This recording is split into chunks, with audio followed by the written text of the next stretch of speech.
Como é que eu arrumo a minha vida? Eu espero sempre um passe de mágica, algo que caia do céu e resolva, mas é uma caminhada, e eu preciso começar a tomar decisões certas. E quem é que me diz o que é certo e o que é errado? Os meus interesses, o momento, a situação, quem está ao meu redor? É Deus. Por isso que é muito sério você começar a levar mais a sério o que Deus diz. Hoje a gente vai falar talvez sobre um dos assuntos mais delicados. Vamos falar sobre dinheiro. E aí quem quer ouvir, quem fala assim, eu vou para a igreja para ouvir falar sobre dinheiro. Pronto, o pastor vai falar sobre 10%, sobre quanto eu tenho que dar mais e ficar com menos. Essas são as coisas exteriores. Via de regra, quando a gente começa a falar sobre isso, eu já sei, na nossa mente começa a se formar uma série de argumentações e a gente começa a buscar motivos pessoais para a gente fazer ou não isso ou aquilo. E eu quero realmente te fazer ver e te convidar a entender que resistir à voz de Deus vai ser o mais confortável. Porque resistir à voz de Deus, não querer ouvir o que Deus manda você mudar, significa permanecer onde você está. Isso não requer esforço, mas isso também não resulta em transformação. Decidir mudar, decidir se mover, se render, significa aceitar uma revolução na nossa vida. Mas também significa acreditar em Deus, no processo amoroso que Ele vai conduzir. Bom, vamos lá ler. Zaqueu, Lucas 19, de 1 a 10. Antes da gente ler, eu quero que você lembre isso, irmãos. Poucas coisas têm tanto poder de transformar a nossa vida em um caos como o estresse financeiro. É verdade ou não é? Se você já passou aqueles meses difíceis, ou se você vive eles hoje, você sabe o quanto isso mexe com o teu coração, com a tua fé, com a tua família, quando o mês ainda não acabou, mas o dinheiro já. É terrível. E quanto isso parece se tornar cada vez mais comum. E aí uma relação desajustada com o dinheiro, seja de dívida, seja de falta dele, ou seja de uma atenção exagerada, de um amor exagerado ao dinheiro, as duas pontas dão problema.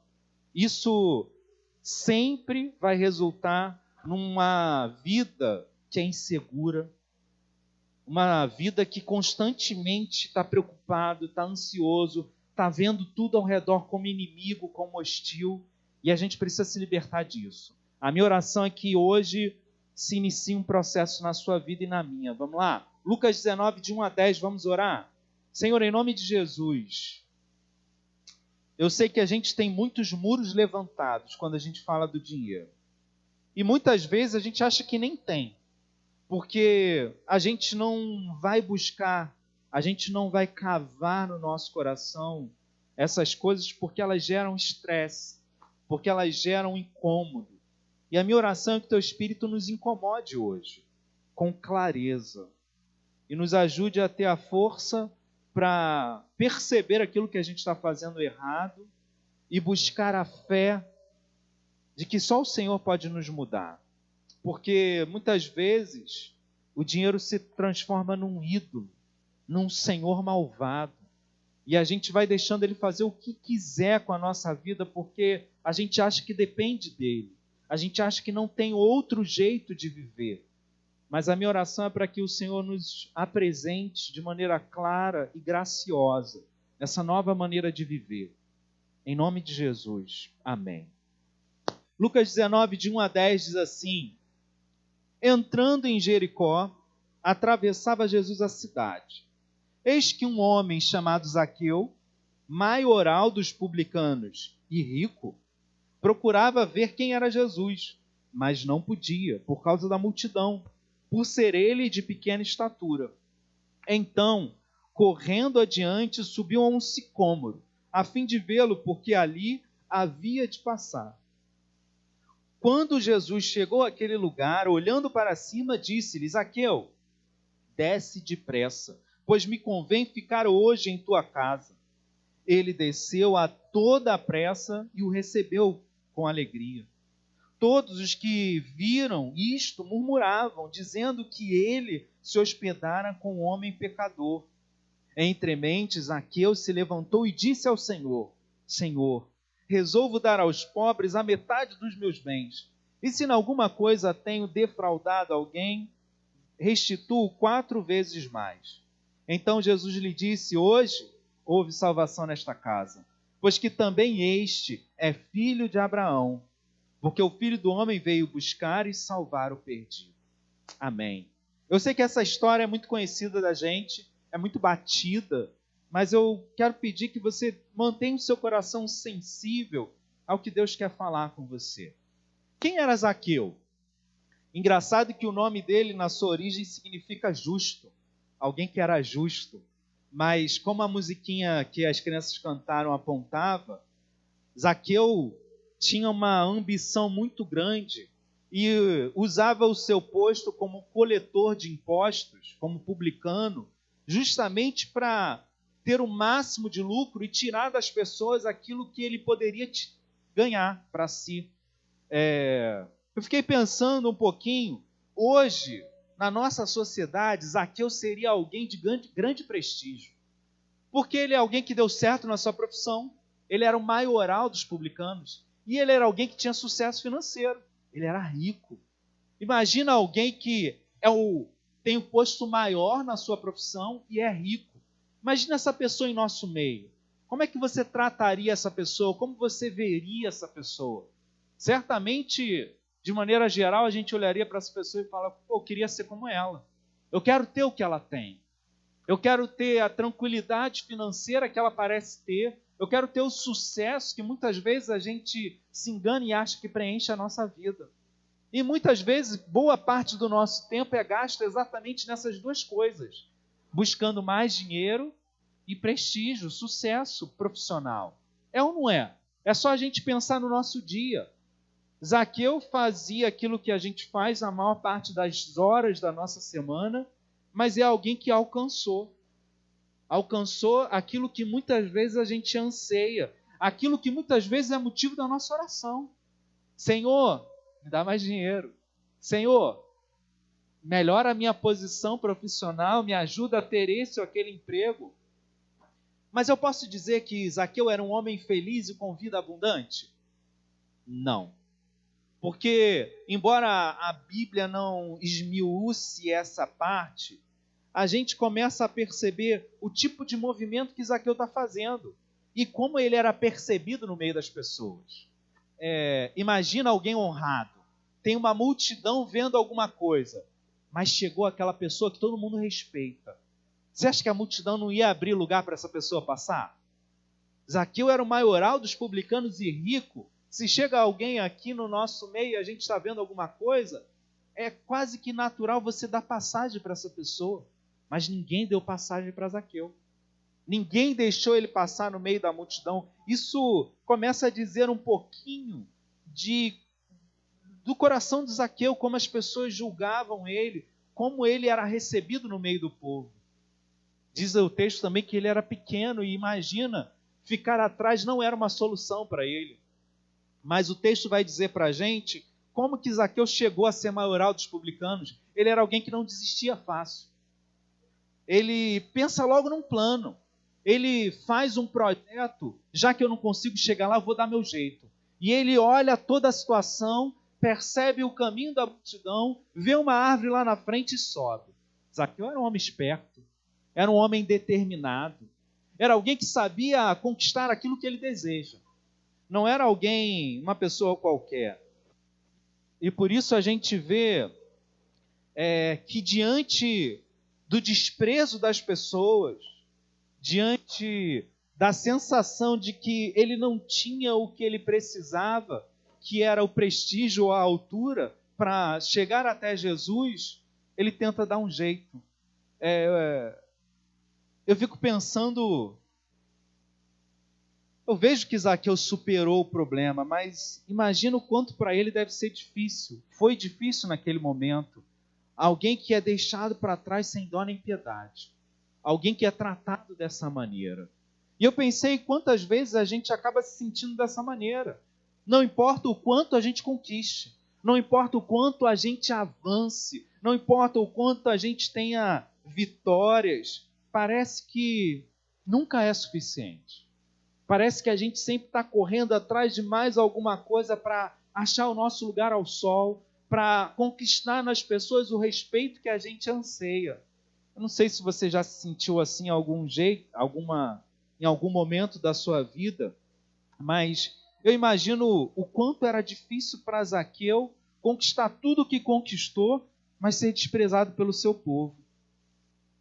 Ele, pequeno e desprezado pelo seu povo, posto de lado, ele encontra forças no seu coração porque ele tinha um objetivo. Ele queria ver Jesus. E talvez, eu não sei para você, pensa um pouquinho, Zaqueu tinha um alvo até pequeno. Ele só queria ver Jesus e ele certamente não ia conseguir muita coisa naquela árvore. A gente talvez não perceba isso plenamente, mas naquele tempo, um homem de posição subir numa árvore era humilhante. A gente consegue perceber um pouquinho disso se você imaginar alguém já de idade, alguém de posição, no meio da rua subindo numa árvore para pegar uma fruta, para fazer qualquer outra coisa. Você vai achar aquilo estranho. Imagina o quanto é esquisito ver alguém, uma autoridade política, subindo numa árvore. O que essa pessoa está fazendo ali? Como assim ela de terno, toda arrumadinha, está subindo na árvore?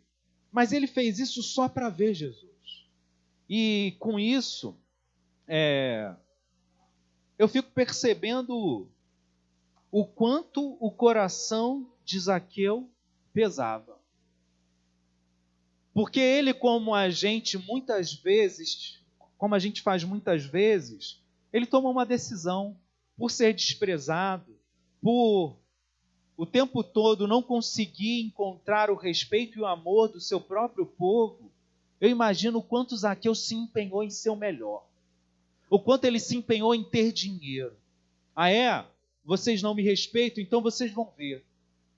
Só que no final, o que a gente acaba fazendo, irmãos, é trocar um mal pelo outro. E foi o que Zaqueu fez. Embora ele tivesse provavelmente a melhor casa de Jericó, embora provavelmente ele fosse a pessoa mais rica e que tivesse mais status ali político, as pessoas não o amavam, não o respeitavam, não o consideravam. Ele era considerado indigno, porque o dinheiro se torna um senhor da nossa vida. E eu quero que você pense um pouco sobre como você tem tratado o dinheiro, independente de você ter muito ou pouco, muitas dívidas ou nenhuma. O que é o dinheiro para você? Você consegue encontrar alguém que precisa de dinheiro mais do que você e repartir? Você consegue pensar quando recebe o seu dinheiro em ajudar alguém que precisa? Ou tudo que você pensa quando tem o seu dinheiro nas mãos é em gastar para o seu próprio bem, para si mesmo? A gente tem raciocínios lógicos muito bons. Pastor, já ganho muito pouco. Como que você quer que eu reparta? Eu lembro, fizeram um vídeo, e eu achei muito interessante. Um rapaz, adolescente, falou assim, olha, vamos testar. Ele estava, se eu não me engano, ele estava sem camisa. E ele começou a pedir ajuda para as pessoas. Olha, eu estou sem camisa, eu tenho que entrar ali. Você tem como me ajudar? A pessoa, sai daqui. E aí ele foi no mendigo que estava ali, com aqueles carrinhos cheios de bagulho. Fala, pô, cara, eu estou precisando de uma camisa. Ele falou, peraí. O cara que menos tinha condição de ajudar falou, peraí. Aí foi lá, pegou no meio daqueles bagulho dele uma camisa. Toma aqui, cara. E aí, acho que esses testes eu já vi alguns de maneira muito semelhante em relação à comida. A gente, quanto mais tem, parece que mais a gente quer. Mais a gente levanta muros para ter. Mais a gente levanta muros para ser só nosso. Isso é muito sério. Zaqueu tomou uma decisão, porque algo estava no coração dele. Ele precisava ver Jesus por algum motivo. E eu vejo Deus já agindo no coração de Zaqueu ao colocar esse anseio furioso no coração dele, porque ele não se deixa parar. Ele quer ver Jesus e ele vai atrás de Jesus ao ponto de abandonar qualquer mínima honra que ele pudesse ter ainda. Ele sobe numa árvore, ele não se importa, as pessoas zombam dele.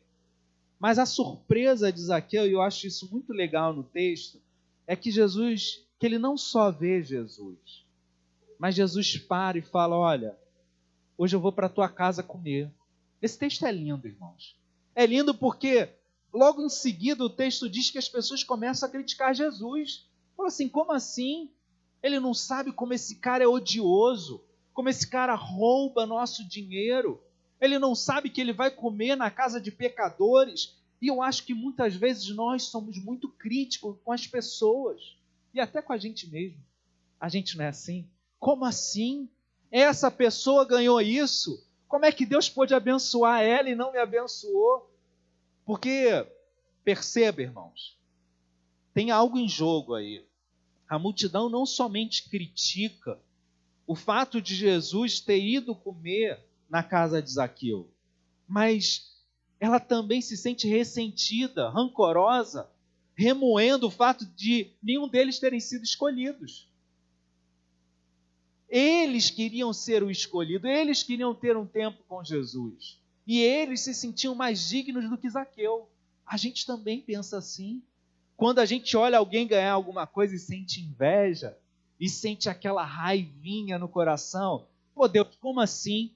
Como o Senhor abençoa essa pessoa e não me abençoa? A gente está agindo do mesmo modo que essa multidão agiu, criticando Deus, porque Deus não se importa com a nossa dignidade. É o contrário. E o texto vai dizer que o Filho do Homem veio buscar aquele que estava perdido. Aquele que entende que vive uma vida que precisa da mão de Deus, ou ela caminha para o abismo. E existe um vício, irmãos, muito comum a pessoas que já estão na igreja e já conheceram Deus. Em algum ponto a gente se acha digno o suficiente e pensa que a gente já não precisa tanto de Jesus, que a gente pode fazer muita coisa sozinho, que a gente pode andar pela nossa própria perna e que quando a gente tropeça, a gente pode levantar sozinho. E Deus está mandando uma mensagem muito clara para a gente. Talvez a nossa primeira lição seja perceber que a gente criou uma capa de dignidade que não é real. Eu, como pastor, preciso urgentemente da ação de Deus na minha vida. Porque eu sozinho caminho para lugares longe dele. Você, como um crente, precisa desesperadamente de que Deus derrame graça e perdão sobre a sua vida, porque todos os dias você dá mais um passo para longe dele. E toda vez que a gente falar de a necessidade de uma vida simples, não significa que você precisa simplesmente se esforçar mais, mas que você precisa decidir diferente. E essa é a grande questão. Quando a gente vê o quanto Jesus é gracioso, eu tenho esperança para mim.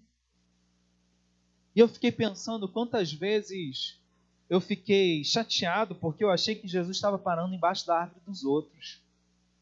Foi isso que a multidão sentiu. Mas a verdade é que Deus também para debaixo da minha árvore. Ele também para e olha para mim e fala, olha, hoje a gente vai conversar. Hoje a gente precisa sentar para comer junto, para ter um papo. Eu não sei como é que foi a conversa com Zaqueu, mas não pense que foi fácil. Mas o coração de Zaqueu estava pronto para ouvir. E talvez essa seja a grande diferença, porque Zaqueu queria ver Jesus, porque ele sabia que ele precisava de Jesus e que ele sozinho ele não poderia simplificar a sua vida. A gente não sabe, o texto dá a impressão de que há um tempo entre os 7 primeiros versículos e a partir do versículo 8 que Zaqueu fala. Zaqueu se vira e parece que Jesus já foi para sua casa, eles já tiveram uma boa conversa. E Zaqueu se vira e fala assim, olha, Senhor, ele fala para Jesus e já o chama de Senhor. a minha vida é tua. Você comanda o que eu tenho. Você é quem direciona os meus passos. Por isso, porque eu entendo que você é o Senhor da minha vida, porque eu entreguei o meu coração e tudo que eu tenho para você, porque tudo que eu tenho é teu, aí sim, eu tenho a capacidade, a força para resolver dar aos pobres metade dos meus bens. Bota o versículo 8, por favor, Gabriel. Eu tenho a capacidade de dar aos pobres metade dos meus bens. Para aí, para tudo. A gente não quer dar nem R$ 2 para o cara que bate no nosso vidro no carro. Eu acho engraçado, irmãos, e eu falo essas coisas não porque eu acho que eu sou melhor do que ninguém, não, porque tem muitas coisas que são muito ruins, mas algumas cenas marcam a gente e eu acho que ajudam a gente a pensar diferente. Eu lembro, a maioria aqui já foi de carro para o Norte Shopping, tem uma viradinha que separa e os garotos vêm já jogando água no teu vidro e desesperados para limpar e ganhar algum dinheiro. Às vezes eles sujam mais do que limpam. E nesse dia eu estava distraído, não foi de propósito não, o vidro todo aberto. E eu fui conversar com o rapaz, já não era mais nenhum adolescente. Eu falei, não, cara, não precisa limpar não. Aí eu conversei alguma coisa, ele falou assim, pô, só porque você falou comigo, não teve nem medo de mim. Pô, vou limpar o teu carro de graça, precisa me dar dinheiro não. Pô, tá sujo aqui, isso aqui. Mas eu senti nele a sensação de alguém que olhou para ele. E falo de coração, não foi proposital. Acho que Deus agiu naquele momento porque eu não tomei a decisão. Eu estava distraído, porque normalmente você faz o contato, você fecha o vidro, já vai falando não. E realmente a gente também tem que tomar cuidado. Os dias são maus. As coisas não estão fáceis, a gente também tem que ser precavido. Eu sei que não é fácil lidar com o desejo de se manter seguro e o desejo de ser gracioso. A gente acaba optando por se manter seguro. Mas eu quero que você pense sobre isso. Zaqueu decide dar aos pobres metade dos seus bens. Vou fazer uma pergunta para você. Quantos dos seus bens são usados para abençoar outra pessoa? De maneira gratuita e generosa. Mas, Zaqueu fala assim, decido dar 4 vezes mais para as pessoas que por acaso eu defraudei, eu roubei. Eu vou dar 4 vezes mais. Peraí, ele já deu metade. Com a metade que sobrou, ele falou que ia dar 4 vezes mais tudo que ele roubou. Cara, não precisa ser matemático, não vai sobrar muita coisa para Zaqueu. Ele vai ter que se desfazer da sua mansão. Ele vai ter que mudar o seu estilo de vida. E aí, quando Jesus ouve isso, bota o verso 9, por favor, ele diz assim, hoje houve salvação nessa casa. Por que Jesus fala isso? Não porque Zaqueu paga a sua salvação, mas porque fica claro que na vida de Zaqueu um ídolo foi quebrado. Alguém que dominava o seu coração teve as suas garras quebradas. O dinheiro não era mais importante para Zaqueu, porque o dinheiro era o meio dele conquistar o amor das pessoas, a respeito e a dignidade. E ele encontrou tudo isso em Cristo. E eu acho que talvez, irmãos, como Zaqueu, esse seja o nosso grande erro. A gente continua procurando nas coisas e nas pessoas aquilo que só Cristo pode nos dar. E essa é a maravilha do Evangelho, que ao andar muito tempo na igreja, a gente esquece. Ele é capaz de suprir. Qual foi a pergunta que as crianças responderam hoje? Qual é o fim principal do homem? Qual é a resposta? Principal do homem o fim principal. Bota pra gente aí, Gabriela, para ajudar as crianças a lerem. E os adultos. Qual é o fim principal do homem? Para que serve a nossa vida? A nossa vida tem um sentido? A gente tem uma direção a tomar? A resposta é quase que a gente gravou pelo menos ela no geral. Achou aí? Tá. Mas então assim, a gente lembra, o fim principal do homem é glorificar a Deus e gozá-lo para sempre. Glorificar a Deus, dar a glória a Ele. Eu quero glória. Eu quero, irmãos. Eu quero elogio. Eu quero que as pessoas digam, poxa, como você pregou bem. Poxa, como você é um bom pastor. Porque isso nos alimenta. Vamos ser sinceros. Mas eu preciso ir até Cristo e entender que, embora essas coisas nos façam bem, elas não são suficientes para suprir. Embora pareça louco dizer isso, que toda a glória pertence a Deus, significa que não há glória que pertença a mim. E eu preciso abrir mão das glórias que eu tenho buscado. Gozá-lo para sempre significa que o meu prazer estará em Deus. Eu vou ter prazer e satisfação. Eu vou encontrar o sentido na minha vida em Deus. A gente tem esquecido desses assuntos. A igreja moderna tem buscado muitas coisas, esquecido de colocar Deus como o único digno de honra, de glória e de louvor. A minha vida é dele, não tem mais meias palavras. Vou fazer uma pergunta para você e a gente começa a tratar de maneira prática esse assunto. O que o encontro com Jesus fez com a vida financeira de Zaqueu? Arrasou. Gente, ele era rico, ele virou, sei lá, no mínimo, classe média baixa. O cara tinha uma vida ótima. O que Jesus fez na vida dele? Não era para simplificar, não era para abençoar, trazer coisas legais. O que Jesus está fazendo com esse cara? É uma bomba atômica. Bum! Cara, mas será que isso pode dar vida? A gente acredita. Sério, a gente olha essa situação, a gente fala assim, não, pô, Zaqueu, que história linda. Mas para mim não, peraí. Se Jesus fala hoje para você, tu fala, não, para, pastor, vou ali no banheiro, essa história de dar metade, eu não quero dar nem 10%, não quero dar nem oferta, não quero nem ajudar os pobres. Eu vou fazer uma pergunta que eu quero que você pense. O que o encontro com Jesus fez em suas finanças? Quero que você responda para si mesmo. O que o encontro com Jesus fez em suas finanças? Como o uso que você faz do seu dinheiro declara a sua fé? Fé em quê? Fé para quê? Eu quero te convidar a pegar esse touro à unha. E eu quero realmente que você baixe as defesas. A gente vai falar agora, eu vou tentar ser o mais breve possível, mas eu quero que você ouça o que Deus tem para dizer. Não importa se vai ser difícil ou não, não importa se você quer ou não, e eu quero te dizer que Deus, como um Deus gracioso, nos conduz num processo. Ele jamais vai chegar para você hoje aqui, quer dizer, pode até falar, porque para Deus não há impossíveis, mas via de regra, Deus não vai falar, cara, vende tudo que tem, dá metade do que você tem aos pobres, mas Ele vai te chamar para ser responsável financeiramente para o reino.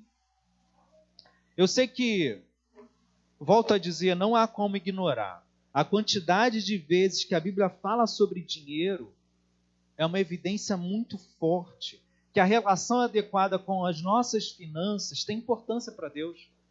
Você sabia? Jesus nos evangelhos falou mais sobre dinheiro, finanças e coisas correlatas a riquezas do que sobre perdão dos pecados, por exemplo. Por quê? Porque essas coisas impedem o nosso caminho até Deus. É muito sério. E nossa relação com o dinheiro é muito complicada. E eu sei que, como pastor, quando eu começo a falar sobre dinheiro, dá aquela aparência assim, o pastor está querendo falar sobre dinheiro que eu dê mais, para que a igreja tenha mais dinheiro como instituição, ou para que o salário dele aumente. E eu sei que no meio de tempos tão difíceis em que pastor roubam, pastor exploram o seu rebanho, eu quero te chamar a não desprezar o que a Bíblia fala sobre essas coisas. Deixe os teus preconceitos de lado, e eu acho que a gente precisa chegar ao ponto em que o poder de Deus quebra o poder do dinheiro sobre a nossa vida. Ao ponto em que o amor de Cristo sobre nós tem que ser suficiente.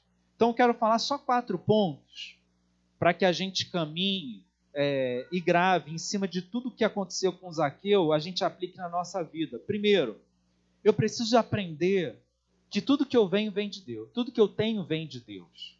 Você entende isso? Entende que tudo que você tem vem de Deus? Pare e pensa agora rapidinho. Quantas vezes a gente não acaba pensando que aquilo que a gente tem foi a gente que conquistou? Mas quantas vezes Deus conduziu a nossa vida, Deus conduziu situações para que a gente chegasse onde a gente chegou. Tiago 1,17 diz que toda boa dádiva e todo dom perfeito são lá do alto, descendem do Pai das luzes, em quem não pode existir variação ou sombra de mudança. Talvez você não tenha percebido e não tenha testemunhos para contar. Mas se você parar em oração para olhar a sua vida até aqui, você vai ver, se você olhar com humildade, o quanto Deus te conduziu. É que a gente tem muito fixo na nossa cabeça como a gente queria que fosse. Mas Deus tem aberto portas. Deus é bom o tempo todo. E Ele convida a gente a ser bons administradores. E sabiamente administrar tudo aquilo que Ele disponibiliza para mim. Se tudo que eu tenho vem de Deus, da ação dEle em conduzir a minha vida, eu preciso aprender a usar isso de maneira sábia e que não apenas abençoe a mim. Por isso, irmãos, o segundo passo, e eu vou ser bem breve mesmo, o segundo passo diz que eu preciso aprender a viver com alegria dentro da provisão que Deus tem para mim. Eu acho que essa frase é sensacional. Eu preciso aprender a viver com alegria dentro da provisão de Deus para mim. A gente sempre busca mais, não é? Seja sincero. Não importa o que você ganhou. Se passar uma semana, um mês, um ano, já não é mais suficiente. Pode ser algo que você ansiava demais. Mas o tempo vai fazer com que o nosso apetite, e o pecado, obviamente, agindo em nós, vai fazer com que o nosso apetite sempre deseje mais. Filipenses capítulo 4, versos 11 a 13, Paulo fala o seguinte: digo isto não por causa da pobreza, porque eu aprendi a viver contente em toda e qualquer situação. Tanto sei estar humilhado, como também ser honrado. De tudo em todas as circunstâncias já tenho experiência, tanto de fartura como de fome, assim de abundância como de escassez. Tudo posso naquele que me fortalece. Pare para pensar um pouco nessa proposição. Eu não quero dizer com isso que você não deva ser ambicioso ao ponto de buscar mais coisas, melhorar de vida. Deus nos chama a ser sempre melhores, a buscar excelência. Não é sobre isso que eu estou falando. Eu estou falando sobre estar feliz e satisfeito com o que Deus te dá. Você consegue parar hoje e falar assim, com um sorriso no rosto: Senhor, obrigado pela vida que você me deu. Você consegue agradecer o teu salário, a condição financeira, social, a condição de fé que você se encontra. A gente está sempre olhando para o gramado do vizinho e achando que de alguma maneira Deus parou na árvore dele e não na nossa. Essa certeza parece nos levar para longe de Deus. E sabe o que acontece, irmãos? Eu achei sensacional essa questão. Via de regra, as dívidas que você tem são frutos do sentido oposto disso. Você acha que de alguma maneira você deveria ter mais? Você deveria ter mais dinheiro ou mais coisas, e você assume uma dívida para consertar aquilo que Deus fez de errado na tua vida. Percebe? Talvez você não coloque nesses termos, mas toda dívida é você assumindo que você deveria ter algo que hoje você não pode, você dá um jeito de ter. Eu parei para pensar nessa proposição e eu achei isso muito forte. Porque no final eu acabo encontrando um meio de conseguir o que eu não posso. Eu ouvi essa definição, já disse aqui, mas eu acho ela muito legal. O cartão de crédito é uma maneira de você ter aquilo que você não precisa com dinheiro que você não tem. Cartão de crédito é uma maneira de você ter aquilo que você não precisa com dinheiro que você não tem. Aí você pensa assim, não, pastor, eu preciso ter a TV a cabo lá em casa. Eu preciso ter internet, eu preciso ter essa TV de tela plana, não sei quantos milhões de polegadas. Eu preciso. Você não precisa nada. Estava conversando com a Jéssica, parece que os últimos filmes de Hollywood, tudo é sobre catástrofe. Se você pegar, sei lá, 5 entre 10 dos últimos filmes é isso. Você não tem mais acesso à eletricidade, não tem mais internet, chegou o caos, ou é um vírus que se espalhou pela Terra, ou é os zumbis que aconteceram, ou são os alienígenas, mas o fato é, você já não tem mais o conforto que tinha antes. E aí você, durante o filme todo, vê a pessoa tentando viver sem tudo que ela tinha. É possível. É possível. A gente não quer. A gente não quer aceitar os limites que a gente tem. Você pode lutar por ter mais, desde que você não ultrapasse limites que Deus colocou, desde que o teu coração seja grato pelo que você já tem. E isso é muito difícil, e eu quero te convidar a exercitar isso.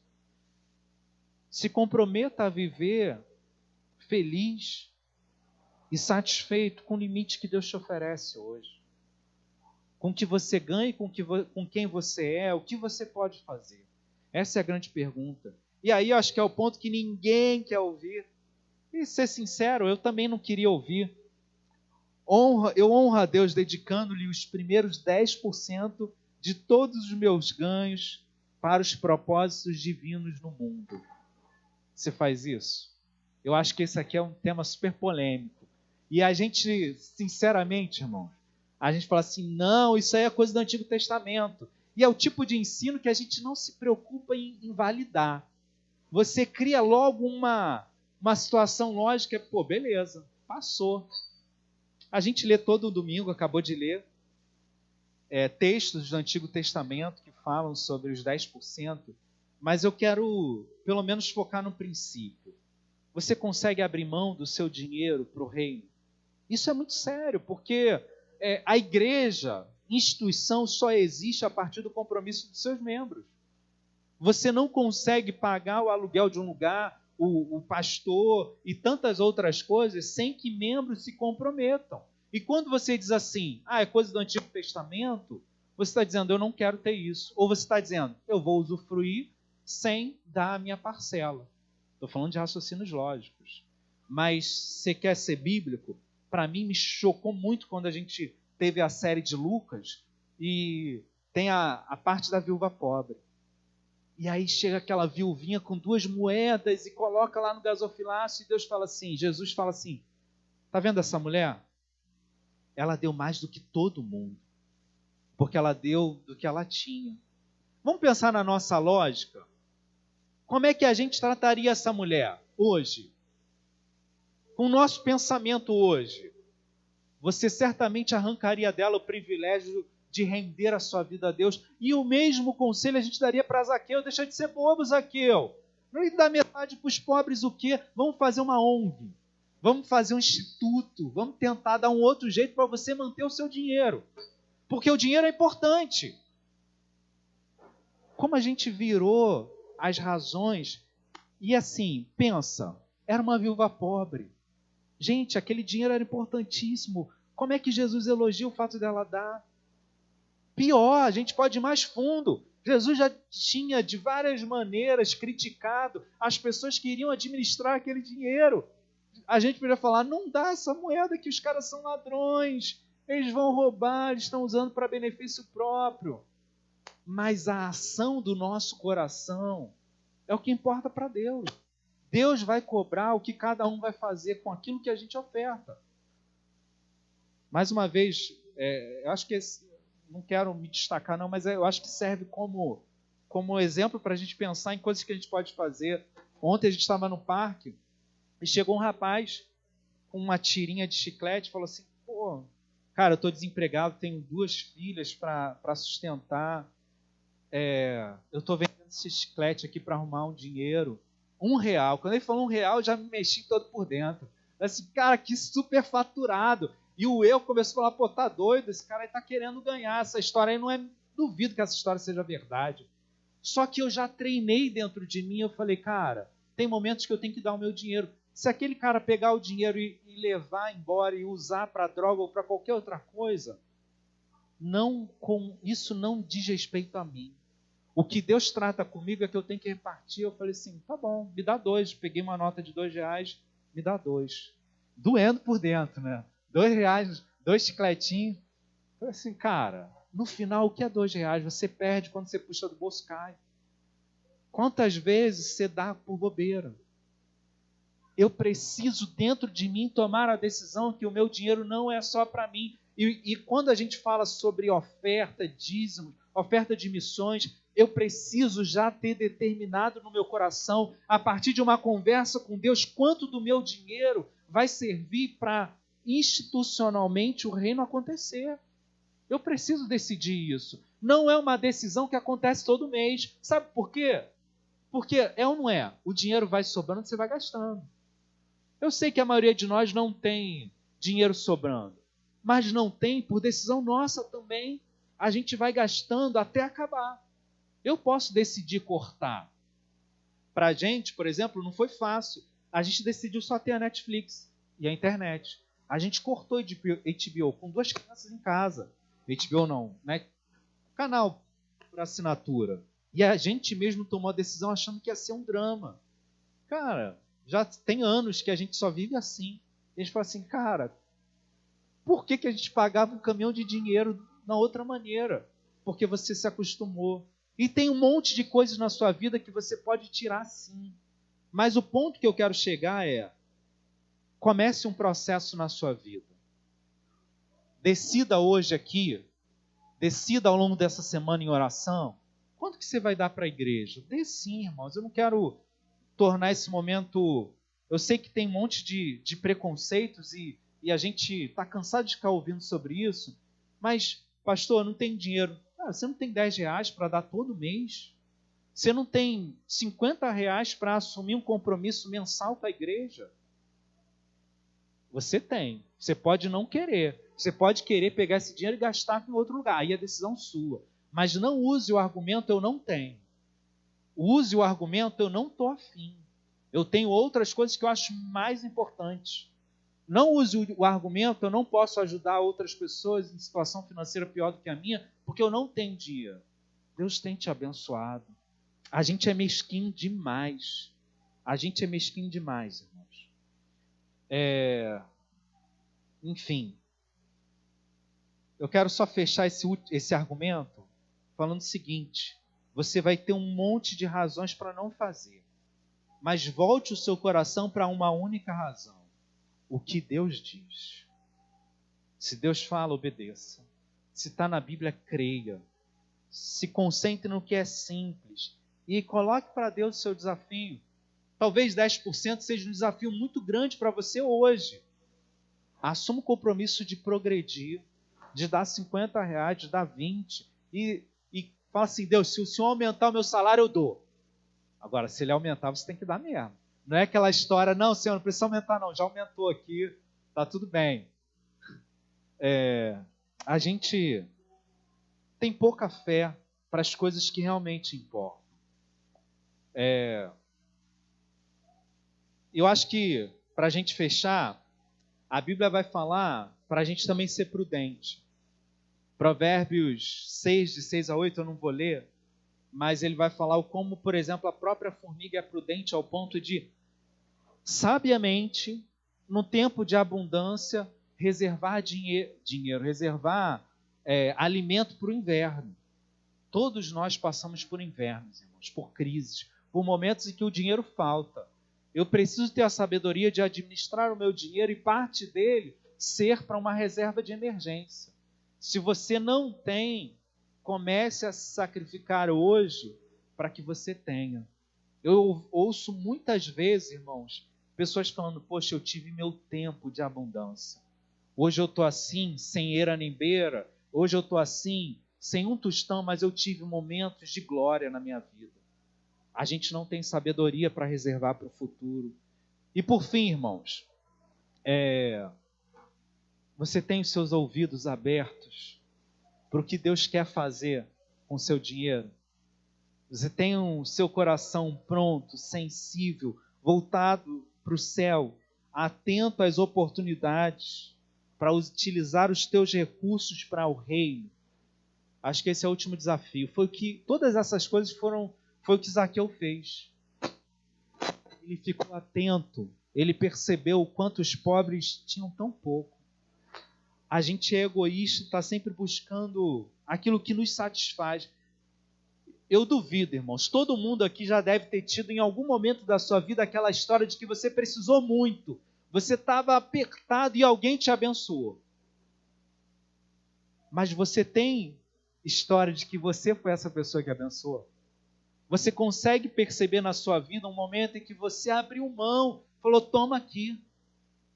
Se eu for parar para ver, desde o meu casamento eu tenho visto Deus abençoar. Pessoas que eu não conheço pouco, que estão distantes, vão lá e dão. Eu aprendi com aquilo que eu tenho que ser essa pessoa também. Eu preciso ser essa pessoa que vai lá e que está atenta ao que Deus está fazendo. E eu vou ser quem Deus vai usar para acontecer um milagre na vida de outra pessoa. Eu acho que a solução para essas coisas, irmãos, é não esperar chegar o momento. Decida antes. Decida abençoar pessoas. Decida separar parte do seu dinheiro para ofertar à igreja, para dar para missões, para dar aos pobres, para reservar para emergências. Fechando, irmãos, você jamais vai conseguir simplificar a sua vida enquanto você não dominar suas finanças. Não pense que essas coisas estão separadas. Se a sua vida financeira é um desastre, ouça com todas as palavras, a sua vida de fé é um desastre. As coisas estão diretamente ligadas e talvez eu não queira ver, mas a verdade é, ou eu quebro o domínio caminhando com Deus, com fé nele, ou eu quebro o domínio que o dinheiro tem sobre o meu coração, ou eu vou viver como escravo.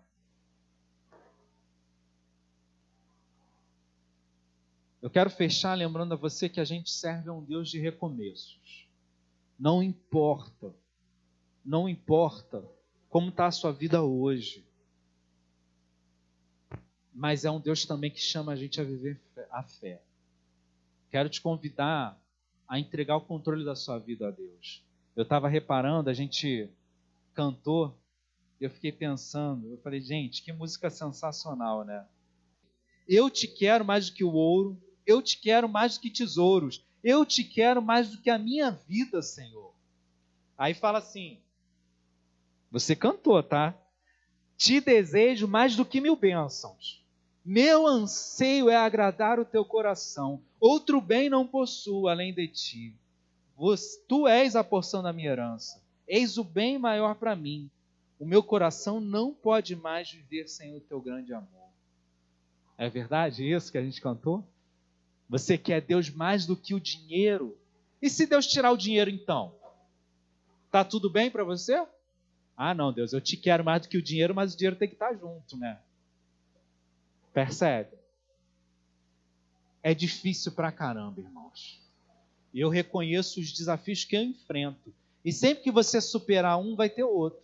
Mas eu quero te convidar hoje a abrir mão, porque de tudo que a gente falou, eu quero que você entenda que a gente está falando sobre soltar a mão. É quando você diz, eu não tenho mais o controle da minha vida. Eu não tenho mais o controle dos meus bens. Eles são do meu Senhor.